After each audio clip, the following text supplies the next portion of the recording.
আসসালামু আলাইকুম ওয়া রাহমাতুল্লাহি ওয়া বারাকাতুহু। শেখ হাসিনা স্পিকিং। কে বলছেন? আমি মোদির ওয়াইফ বলতেছি। কে বলছেন? হ্যালো। ওয়ালাইকুম আসসালাম রহমতুল্লাহি ওয়া বারাকাতু। আমি ওয়াজেদ মিয়া বলতেছি কবর থেকে। আরে স্বপ্নে ফোন করছি তোমারে, আবার চিৎকার করে ঘুম ভেঙো না যেন, কথা ক্লিয়ার করতে দাও। ওহ ওয়াজেদ, তুমি এতদিন পর আমার স্বপ্নে আসলা। আহারে, আমার মনটা খুব ভালো লাগতেছে। কেমন আছো তুমি? ওপারে ভালো আছো নাকি খারাপ আছো? কোনটা বলো তো দেখি। পাপ কাজ অনেক করে এসেছি, এপারে আমি ভালো নাই। এই জন্য কিছু পাপ কাজ করে এসেছি যার মাসুল এখন পর্যন্ত দিতেছি। আমি চাই আমার ওয়াইফ যেন এই কাজগুলো না করে। তুমি করিও না আর বাজে কাজ। আরে ওয়াজেদ মিয়া, আমি আবার কি করলাম? আমি তো যা কাজ করি সবকিছু ভালোই করি। তুমি আবার কি কোনটার কথা বলতেছো? আমি তো আমার জানা মতে কোনো খারাপ কাজ করি নাই। তুমি কোনটার কথা বলো তো? তোমার খারাপ কাজের সংখ্যা এত যে আমি লিস্ট করলে পৃথিবীর যত খারাপ যতগুলা কাগজ আছে অতগুলা কাগজ শেষ হয়ে যাবে, তাও তোমার খারাপ কাজের লিস্টের পরিমাণ শেষ হবে না। ওয়াজেদ মিয়া, একে তো স্বপ্নে এসে ফোন করছো, আবার বলতেছো আমি নাকি খারাপ কাজ করছি। এতগুলা খারাপ কাজ করলাম আমি কবে?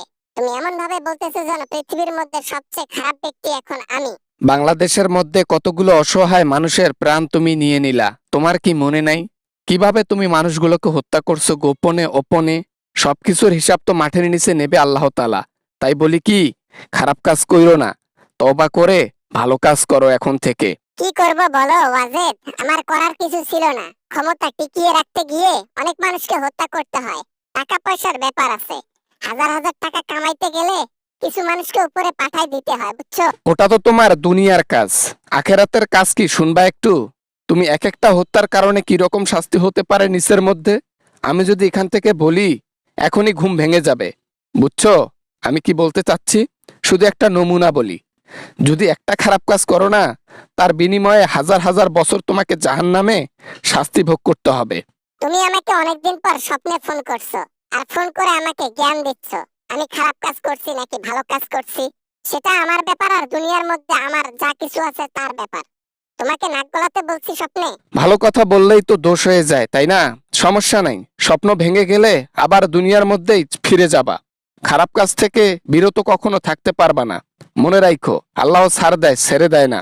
সেটাই সেটাই, আমাকে এত জ্ঞান দিতে হবে না। নিজের জীবন নিয়ে তো চলে গিয়েছো, উল্টো আমাকে দুনিয়ার মধ্যে রেখে গেছো। আমি কি করব না করব সেটা নিয়ে তোমাকে মাঠের নিচ থেকে অ্যাডভাইস দিতে হবে না, বুঝছো ওয়াজেদ? আমি শুধু এতটুকুই বলার জন্য ফোন করেছি তোমাকে স্বপ্নের মধ্যে, যে তুমি দুনিয়ার মধ্যে যা কিছু করেছো তার জন্য তোমাকে শাস্তি ভোগ করতে হবে মাঠের নিচে, এটা অনিবার্য। যেহেতু আমি স্বপ্ন থেকে তোমাকে বলছি, এটা তোমাকে বিশ্বাস করতে হবে। যদি তুমি মুসলিম হও তাহলে তোমাকে বিশ্বাস করতে হবে আল্লাহ আছে। আল্লাহ যদি থাকে তাহলে অবশ্যই তোমাকে শাস্তি ভোগ করতে হবে, যে মানুষগুলোকে তুমি, নিরপরাধ মানুষগুলোকে তুমি উপরে পাঠাই দিছো তার জন্য। হইছে, আমাকে আর জ্ঞান দিতে হবে না, আমি বুঝতে পারছি। আমি যে খারাপ কাজগুলো করেছি তার জন্য ভয়াবহ শাস্তি আমার জন্য অপেক্ষা করতেছে। আমি দুনিয়ায় অসুখে আছি এবং আখিরাতেও অসুখে থাকবো, এটা আমি বুঝতে পেরেছি। তাহলে সবকিছু বোঝার পর অন্যায় কাজ কেন করো? জনগণের টাকা কেন মারো? জনগণকে কেন হত্যা করো? এসবের জন্য শাস্তি তোমাকে ভোগ করতে হবে, তুমি কি জানো? এটা অনিবার্য, শাস্তি তোমার জন্য অপেক্ষা করছে, ভালো হও। ভালো হবো কেমনে? টাকার গন্ধে ঘুমাইতাম, এখন আর টাকা পাই না, মাথা আমার নষ্ট। পাওয়ারের মধ্যে দিয়ে অনেক কিছু করেছি, এখন আর পাওয়ার নাই আমার। বন্দি কারাগারের মতো জীবন যাপন করতেছি, ভালো হওয়ার কোনো সুযোগ নাই আমার। তাহলে নির্মমভাবে হত্যা যাদের করেছো, আল্লাহ তাআলা দুনিয়ার মধ্যেও তোমাকে কষ্টে মৃত্যু দান করবেন এবং আখিরাতেও তোমার জন্য শাস্তি অপেক্ষা করছে। ভালো থেকো, খোদা হাফেজ, বাই।